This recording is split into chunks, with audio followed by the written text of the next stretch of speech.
전남선거관리위원회가 지방의원 등 20명을 검찰에 고발했습니다. 이들은 정치자금법과 선거법을 위반한 혐의를 받고 있습니다. 무안공항의 국제선 운항이 재개됐습니다.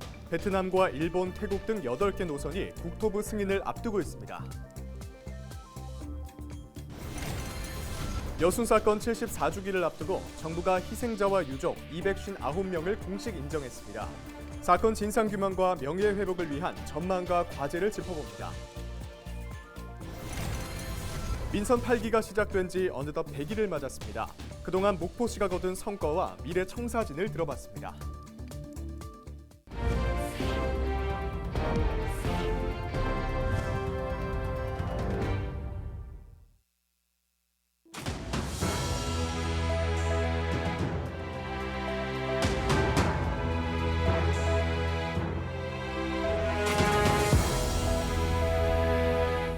여러분 안녕하십니까? 헬로티비 전남뉴스입니다.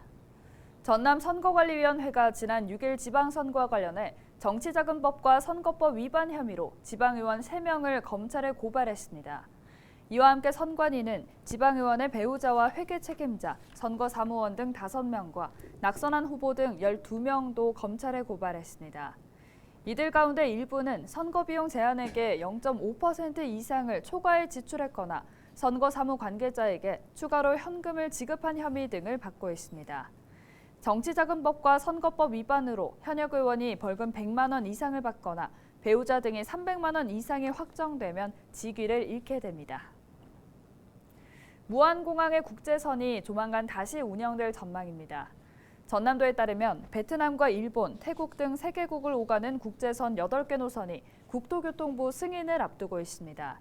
이에 따라 오는 27일 베트남 하노이를 시작으로 다음 달 16일에는 나트랑, 오는 12월에는 다낭과 달랏 등의 노선이 운항을 재개합니다. 12월에는 일본 오사카와 후쿠오카를 비롯해 태국 방콕 등 2개 노선이 운항됩니다.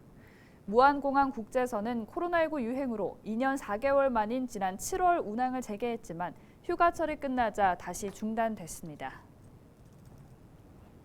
박홍률 목포시장이 민선 8기 취임 100일을 맞아 그동안의 성과와 앞으로의 계획을 발표했습니다. 당장 직면한 현안들은 시민 의견을 적극 반영하고 지역 소멸 위기에 대응하기 위한 청사진도 제시했습니다. 보도에 고정민 기자입니다. 지난 100일 동안 직접 민생 현장을 발로 뛰었다는 박홍률 목포시장. 가장 먼저 어민들의 유류비 지원을 주문하고 민원 해결을 위한 각 동별 순방 일정도 빼놓지 않았습니다. 행정이 바로 서기 위해선 무엇보다 소통이 중요하다는 게 이유입니다. 6천억 원 규모의 국비를 확보하고 문화예술 행사도 적극 지원해 목포의 위상을 높인 점도 성과로 꼽았습니다. 소통하며 시민 여러분의 삶을 살피고 시정에 대한 공감대를 넓히고 있습니다. 현안 사업의 원활한 추진을 위해 국비 확보에 매진했습니다. 애양의 진 면목을 알리는 문화예술 행사의 성공 개최에 힘썼습니다. 민선 8기 시정 방향은 크게 5가지를 제시했습니다. 전국체전 성공 개최와 신안과의 행정통합, 청년이 살기 좋은 도시건설, 민선 7기 역점 사업 재검토, 문화예술 엑스포 개최를 통해 직면한 과제를 시급히 해결하고 100년 대계를 준비하겠다는 겁니다. 시정을 운영하는 방법도 역시 소통을 강조했습니다. 민선 7기 사업인 사막도 호텔과 쓰레기 소각장 건립은 각 세대별로 의견을 들어 방향을 설정하기로 했습니다. 신안과의 행정통합은 각급 단체별로 자주 만날 수 있도록 기회를 제공하고 공감대를 얻는 데 주력하기로 했습니다. 인구 감소와 지역 소멸 위기에 대해선 정주 여건 개선과 청년 산단 조성, 적극적인 출산 지원을 통해 청년이 찾는 큰 목포를 만들겠다고 강조했습니다. 앞으로 꿈을 현실로 만드는 노력을 중단 없이 펼쳐나가면 청년이 찾는 큰 목표는 반드시 실현되리라고 믿습니다. 시내버스 파업 예고와 관련해선 긴밀한 대화를 통해 교통 대란을 막는 데 집중하겠다고 설명했습니다. 그러면서 시내버스 준공영제 시행도 검토하고 있는 만큼 조만간 용역 결과가 나오는 대로 시민들에게 장단점을 적극 알린 뒤 결정하겠다고 밝혔습니다. 헬로티비 뉴스 고정민입니다. 영암군이 민선 8기 들어 첫 조직 개편을 단행했습니다. 영암군은 지방 소멸과 4차 산업혁명, 기후위기와 탄소 중립에 대응하기 위해 홍보 담당 관실을 새롭게 추가하고 실과를 15개에서 17개로 늘려 운영하기로 했습니다. 홍보 담당 관실은 부군수 직속으로 구성돼 각종 정보 전달에 발빠르게 대응하고 실과 2곳은 인구정책과 농식품 유통 분야로 재편됐습니다. 전남 지역 학교 비정규직 연대회의가 급식실 노동자의 환경 개선과 인력 확충을 촉구했습니다. 비정규직 연대회의는 12일 도교육청 앞에서 기자회견을 열고 급식실 노동자들이 음식조리 과정에서 나오는 유해 물질로 인해 암 발생률이 높고 고강도 노동에 시달리고 있다고 밝혔습니다. 연대회의는 급식실 근로자의 폐암 발생률은 비슷한 연령대보다 35배 많지만 환기시설을 개선한 학교는 전국에 90곳뿐이라고 지적했습니다. 연대회의는 고강도 노동 탓에 산업재해 발생 건수도 지난해 1,200건을 넘겼지만 제대로 병가조차 낼 수 없다며 인력을 확충해야 한다고 주장했습니다.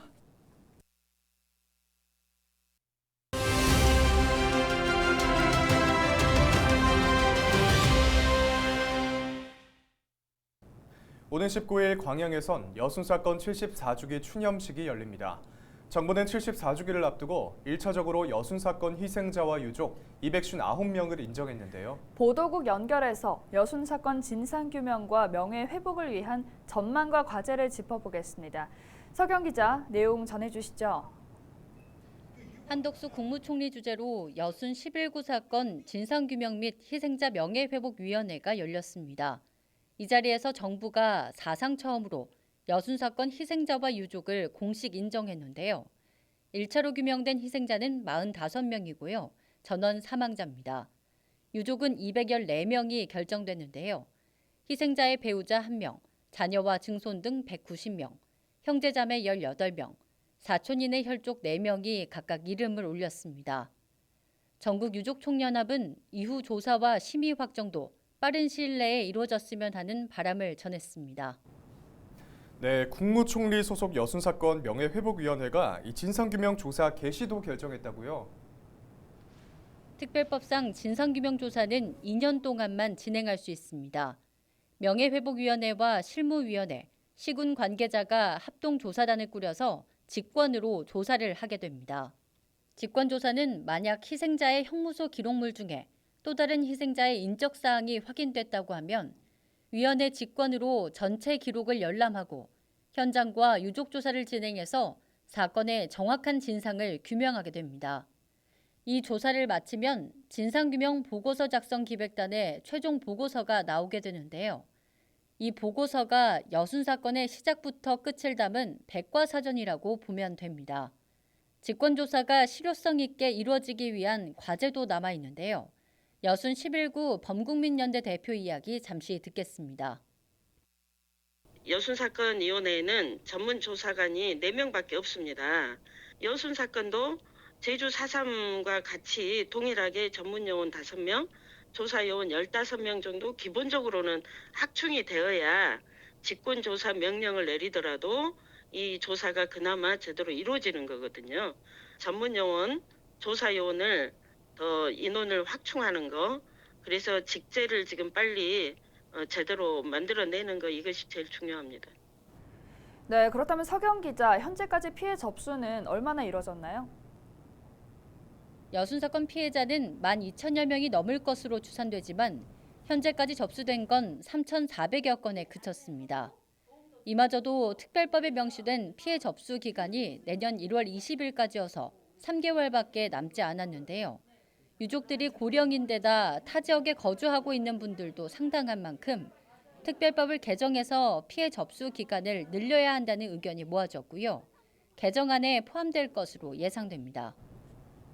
네, 여기까지 듣겠습니다. 지금까지 보도국 지금이었습니다.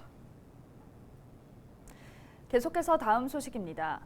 전남도가 친환경 벼 재배 규모를 늘리고 인접 농지에서 넘어오는 오염을 막기 위해 전국 최초로 혜택을 제공합니다. 대상자는 친환경 인증을 받은 농업인이나 법인으로 인증 면적 10헥타르 이상의 일반 농지 인접 비율이 50% 이상이면 헥타르당 20만 원을 지급받습니다. 인증면적 30헥타르 이상의 인접비율 70% 이상이면 40만 원, 인증면적 50헥타르 이상의 인접비율 90% 이상이면 60만 원을 받게 됩니다. 강진군이 4차 산업혁명 지원센터 설립에 나섭니다. 강진군은 12일 군청에서 4차 산업혁명 지원센터 설립을 위한 기본계획 용역 착수보고회를 열었습니다. 용역을 맡은 광주전남연구원은 이날 보고회를 시작으로 내년 3월까지 기본계획을 수립합니다. 강진군은 4차 산업혁명 기술을 관광과 유통 등 군정 여러 분야에 접목해 주민소득을 높이고 새로운 일자리를 창출할 계획입니다.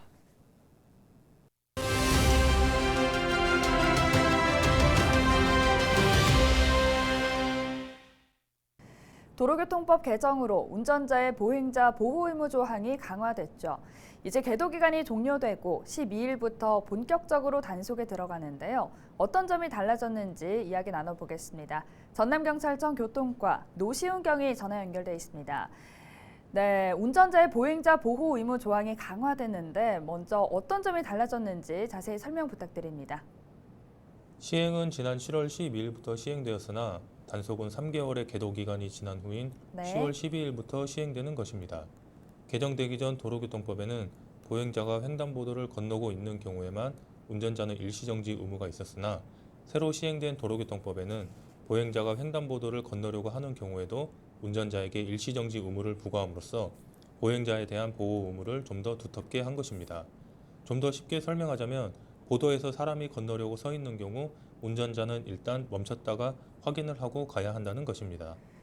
네, 다시 한번 정리를 해보면 법 개정 전에는 보행자가 횡단보도를 이미 건너고 있는 경우에 운전자가 일시 정지하면 됐지만은 이 개정 이후에는 건너려고 하는 경우에도 멈춰야 되는 건데 이를 위반할 경우에 어떤 조치가 취해집니까? 보행자 보호 의무 위반으로 승용차 기준 범칙금 6만 원이 부과되고 사고를 내는 경우 5년 이하의 금고 또는 2천만 원 이하의 벌금에 처해질 수 있습니다. 네, 그런데 우회전을 할 때 보행 신호가 녹색인데 사람이 없는 경우에 이럴 때도 멈춰야 되는지 궁금해하시는 분들이 많은데요. 멈춰야 됩니까? 많은 분들이 헷갈려하시는 부분인데요. 보행 신호가 녹색이라 하더라도 건너려는 사람이 없는 경우에는 지나가셔도 됩니다. 즉 우회전할 때 일단 멈춰서 사람이 있는지 보고 없으면 가면 되는 것입니다. 네, 멈춰서 확인을 한 다음에 없다면은 지나가도 된다는 말씀이시네요. 헷갈려하는 분들께 명확한 답이 됐을 것 같습니다. 경위님 끝으로 도민들에게 한 말씀 부탁드립니다. 지난해 전남에서는 우회전 중 95건의 사고가 발생해서 4명의 사망자가 발생하였는데요. 우회전할 때 잠시 멈추는 습관만으로도 많은 사고를 예방할 수 있을 것으로 기대가 됩니다. 또한 보행자도 도로를 건너려는 경우 운전자에게 손을 들어 정지 신호를 보냄으로써 건넌다는 의사를 명확히 표시하고 도로를 건널 때 차가 오는 방향을 확인하며 걷는 것이 매우 중요하다고 할 수 있겠습니다. 경찰청에서는 앞으로도 제도가 현장에 잘 정착될 수 있도록 홍보 활동을 지속적으로 시행하도록 하겠습니다. 네, 우회전 전에 잠깐 멈추는 습관이 모두에게 자리 잡길 바라겠습니다. 오늘 말씀 여기까지 듣겠습니다. 전남경찰청 교통과 노시훈 경위와 함께했습니다.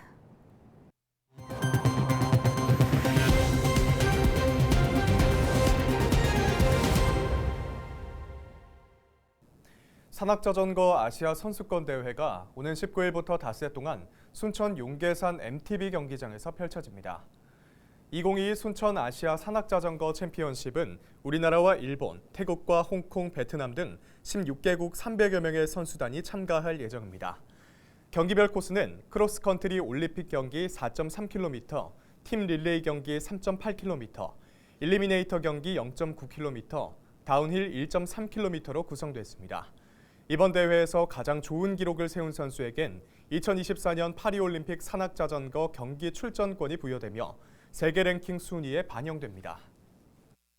전국에서 많은 산악자전거 동호 회원이 방문하실 것으로 기대하고 지역 경제에도 큰 도움이 될 것으로 판단하고 있습니다.